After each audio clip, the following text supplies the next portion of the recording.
Assalamualaikum warahmatullahi wabarakatuh. Alhamdulillah. Alhamdulillahilladzi nahmaduhu wa nasta'inuhu wa nastaghfiruh. Wa na'udzu billahi min shururi anfusina wa min sayyiati a'malina. May yahdihillahu fala mudilla lahu wa may yudlil fala hadiya lahu. Asyhadu an la ilaha illallah wa asyhadu anna Muhammadar Rasulullah. Allahumma shalli ala sayyidina Muhammad wa ala ali sayyidina Muhammad wa ala alihi wa sahbihi ajma'in. Amma ba'd. Ayuhal hadirun, la taghdab. Idza udiba ahadukum fal yasdur. Qala Allah Ta'ala fi kitabihil azim, a'udzu billahi minasyaitonir rajim. Bismillahirrahmanirrahim. Wal kadhiminal ghaidha wal 'afina 'anil nas wallahu yuhibbul muhsinin. Puja dan puji sembah sujud taat setia tunduk takluk milik Allah. Allah yang telah banyak memberi kita nikmat dari tadi subuh, pagi, siang ini, entar sore, sampai nanti malam hari. Begitu banyak nikmat yang Allah berikan kepada kita. Nikmat iman, Islam, sehat walafiat. Oleh karena itu, dengan kesehatan ini, mari kita tingkatkan amal ibadah kita kepada Allah Subhanahu wa Ta'ala, insyaallah. Yang belum vaksin, silakan vaksin. Tetap jaga protokol kesehatan. Vaksin adalah ikhtiar kita supaya kita terus sehat dan terus bisa ibadah kepada Allah Subhanahu wa Ta'ala. Sholawat menyampaikan salam, mari sama-sama kita hadiahkan ke spesial manusia budiman, insan pilihan, orang yang paling gagah berani ketika di medan perang, yang paling lemah lembut ketika di rumah tangganya. Segala apa yang keluar dari mulutnya adalah mutiara. Paling santun bahasanya, paling indah budi pekertinya. Dialah Nabi Muhammad SAW. Semoga salam kita sampai ke beliau. Dan ketika beliau terima salam kita, kita didoakan oleh beliau bahagia dunia akhirat. Amin ya rabbal alamin. Saudara sekalian, kita ini manusia lengkap.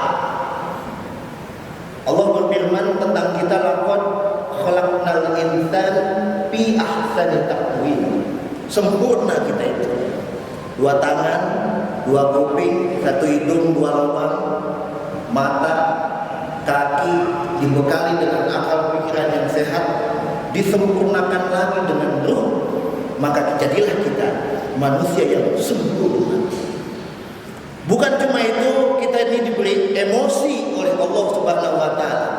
Kita bisa senang, kita bisa dendam, dan kita bisa marah. Tema hari ini adalah tentang manajemen marah. Apa itu marah? Marah adalah ungkapan jiwa yang diakibatkan tidak sesuai antara fakta dengan idealitas, tidak sesuai dengan keinginan dan kenyataan. The sin, the soul. Itulah marah. Marah dalam bahasa Inggris itu disebut anger. Anger itu adalah ungkapan emosional yang dia diakibatkan dan bisa menyebabkan tekanan jantung orang itu tinggi dan tensi darahnya naik, adrenalinnya terpacu. Itulah anger. Marah dalam bahasa Arab disebut al-ghadab. Al-ghadab di dalam kamus besar bahasa Arab Al-Mufahraj li Alfazil Quran ada 3 maknanya. Marah itu ada 5 maknanya. Yang pertama, apa Apa itu marah? Marah itu hilaba alaihi godoban wa magdubatan. Marah itu tidak rela. Hilaba alaihi godoban wa magdubatan. Saya tidak rela. Itulah marah. Mana yang kedua, al-godob atau marah itu adalah godibat khailu alal lujam. Marah itu seperti kuda menggigit besi, gregetan.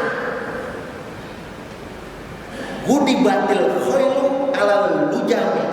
Marah itu seperti kuda berekspresi seperti dia menggigit besi. Itu marah. Kemudian makna yang ketiga dalam bahasa Arab, naqatun godub imra'atun godub. Marah itu kayak perempuan cembetut jutek. Bisa dibayangin kalau ada perempuan jutek, itulah marah. Naqatun godub wa imra'atun godub. Yang keempat makna godub atau marah di dalam bahasa Arab adalah godibat ainuhu wa gudibat.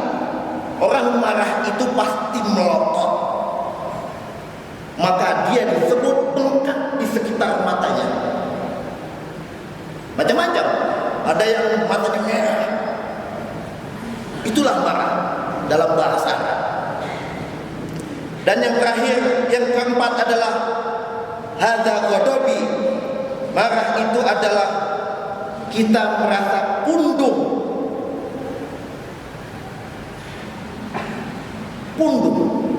Dan yang kelima, makna al-godob adalah al-godobah. Apa itu godobah? Godobah itu adalah sebuah tameng, rompi yang digunakan oleh orang-orang dulu untuk berperang.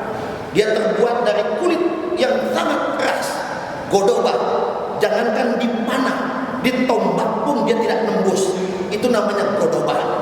Makanya dalam ahli kata bahasa Arab, kalau ada orang lagi marah, diemin, karena dia dibilangin kata kayak apapun gak bakalan tembus. Itu orang lagi marah, jangan dipisahin, biarin. Marah itu kata ulama adalah mendidihnya darah. Kata Imam Al-Jurjani, mendidihnya darah. Dan dia ingin melampiaskan kenyesakan dadanya itu supaya plong. Dan kata Imam Nawawi, marah itu adalah mendidihnya darah sampai dia naik ke muka. Makanya banyak orang yang hipertensi, darahnya tinggi, itu cepat keserang jantungnya karena memang darahnya mendidih. Bahaya, Pak. Marah itu boleh untuk menunjukkan kewibawaan kita. Tapi kata Nabi, kalau marah lebih daripada 3 hari, itu penyakit. Ke kantor marah, di rumah marah, di jalanan marah, di mana-mana marah. Kapan beresnya hidup ini?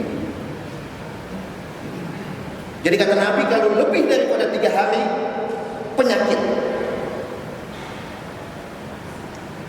Apa dampaknya? Wajah marah, lidah udah pasti ngomong ngaco. Anggota tubuh, kalau dia tangan dia pasti bisa memukul. Kalau dia pegang kertas dia bisa merobek. Dan kalau dia pegang pisau dia bisa menusuk. Dampak yang negatifnya buat hati itu menolak keikhlasan, tidak kesabaran, tidak rela, tidak redo. Luar biasa itu. Bayangkan ada ciri-ciri itu yang ada di dalam diri kita itu. 2 menit aja kita marah, akan satu reaksi yang sangat luar biasa di dalam diri kita itu. Dia menimbulkan hipertensi dari aspek fisiologis, lelah, dan bahkan kalau ada ibu yang sedang menyusui, Jangan sampai dia marah ketika dia sedang menyusui, karena anaknya bisa keracunan. Dari aspek biologis, darah meningkat, pupil mata membengkak. Dari aspek emosional, emosi yang nggak pernah kita lihat, dia itu sesungguhnya manusia. Seorang yang sangat intelektual sekalipun, kalau dalam keadaan marah, itu seolah-olah bukan dia. Kemudian secara spiritual, kayaknya sempit dada ini, hati terasa terkungkung, tidak lepas. Itu semuanya adalah di mana keadaan Allah memberi kesempurnaan kepada orang dengan cara-cara kemarahan. Maka ingat, tugas kita, kata Nabi SAW, ada yang perlu harus dikelola kemarahan kita itu. Yang pertama, kata Nabi, kalau kita semua dalam keadaan marah, jangan lupa pertama kali ucapkan ta'awuz, atau yang disebut dengan a'udzubillahi minasyaitonirrajim. Aku berlindung dari godaan syaitan yang terkutuk, karena kemarahan itu datangnya dari syaitan. Inni la'alamu kalimatan law qalaha la dhahaba anhu ma yajidu law qala a'udzu billahi minasyaitonir rajim dhahaba anhu ma yajidu, kata Nabi. Sungguh saya tahu ada satu kalimat, jika dibaca oleh orang yang dalam keadaan marah, dia akan hilang. Jika dia membaca ta'awuz, a'udzu billahi minasyaitonir rajim, marahnya akan hilang. Istri di rumah marah, katakan kepada dia, "Mah, a'udzu billahi minasyaitonir rajim." Ayah di rumah marah, katakan sama ayah, "Ya, a'udzu billahi minasyaitonir rajim." Karena ini cara Nabi, dia mau manage kemarahannya. Yang kedua, kata Nabi, kalau engkau memang sedang lagi marah, eling, lebih baik diam. Idza kudiba ahadukum falyasbut. Kalau memang lagi marah, supaya enggak panjang marahnya, lebih baik diam. Kunci rapat-rapat ini mulut, supaya enggak ngaco lebih banyak lagi. Apalagi kalau orang tua marah kepada anaknya dengan doa-doa tertentu, bisa diijabah oleh Allah Subhanahu wa taala. Mulai hari ini saya memang temperamental, tapi saya lebih baik diam, karena kata-kata ini mulutmu adalah harimau.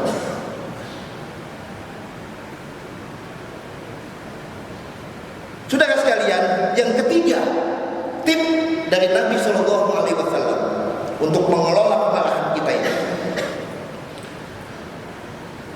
bahwa kalau kita dalam keadaan marah, ambil posisi yang paling rendah.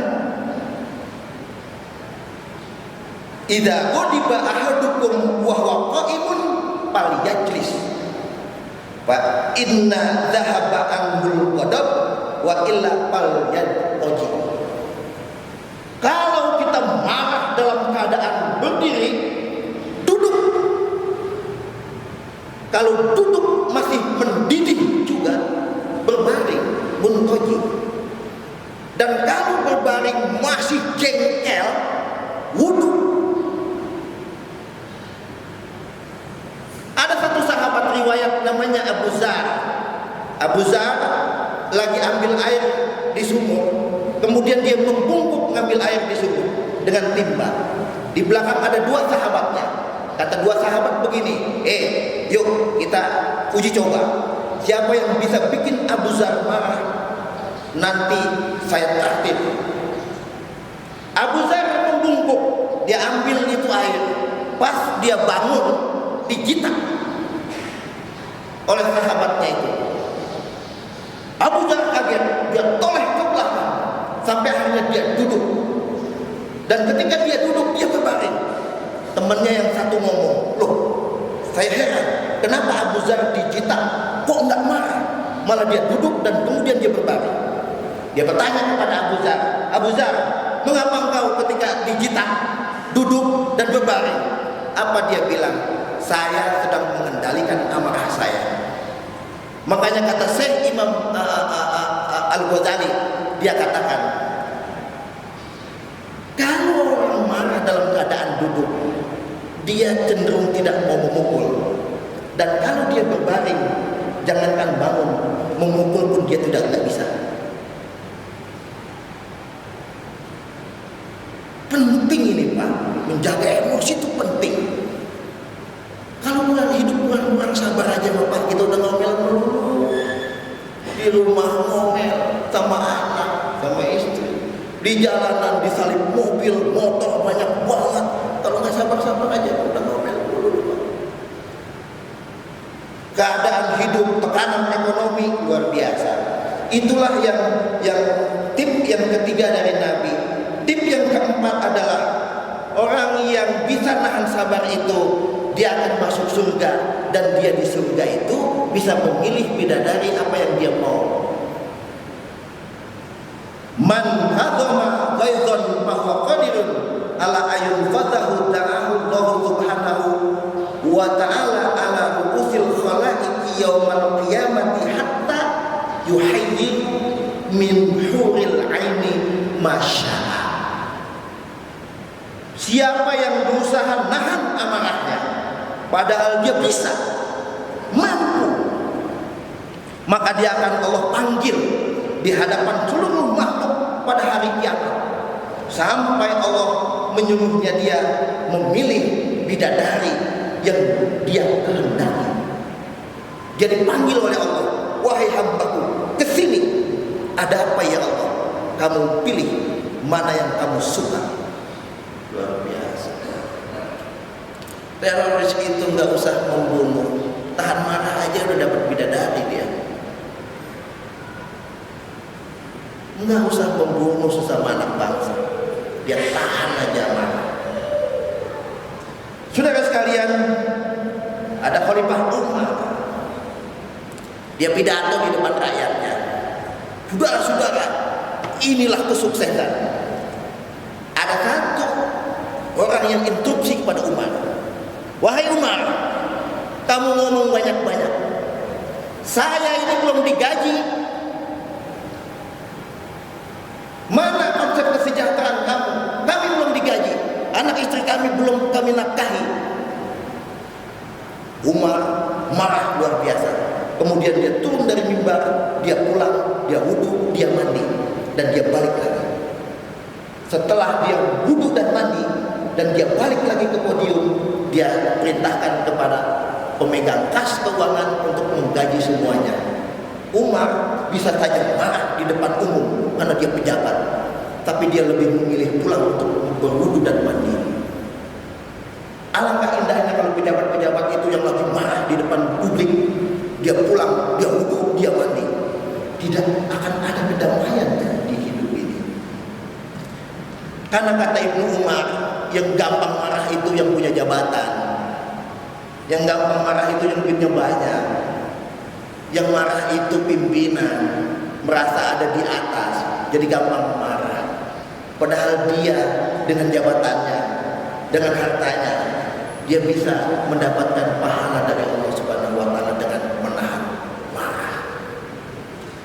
Saudara sekalian, yang terakhir kata Nabi, kalau dalam keadaan marah, wudu kemudian mandi. Idza ghadiba minasyaiton wa inasyaiton khuliqa minan nar wa innama tutfa'un nar bil ma'i fa idza ghadiba ahadukum falyatawaddo. Setan itu dari api, api hanya padam dengan air. Ketika kita marah, wudu, karena itu memadamkan api yang berasal dari setan. Saudara-saudara sekalian, marilah kita manage fitrah sunatullah yang Allah ciptakan di dalam diri kita ini, supaya kita menjadi hidup yang penuh dengan berkualitas, menjaga memanage sesuatu apa yang terjadi pada diri kita ini, supaya kita tetap bisa bersabar, ikhlas, dan selalu menjaga amarah. Manfaatnya banyak, di samping secara spiritual sehat, secara fisik juga sehat, darah stabil, adrenalin stabil, kita nggak ngomong sembarangan, kita nggak mukul orang dan lain sebagainya, nggak mendendam dan lain sebagainya. Barakallahu li wa lakum bil Qur'anil azim wa nafa'ani wa iyyakum bima fihi minal ayati wa dzikril hakim. Taqabbalallahu minni wa minkum tilawatahu innahu was-sami'ul alim. Allahumma shalli wa sallim ala sayyidina Muhammad wa ala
innallaha ya'muru bil 'adli wal ihsani wa ita'i dzil qurba wa yanha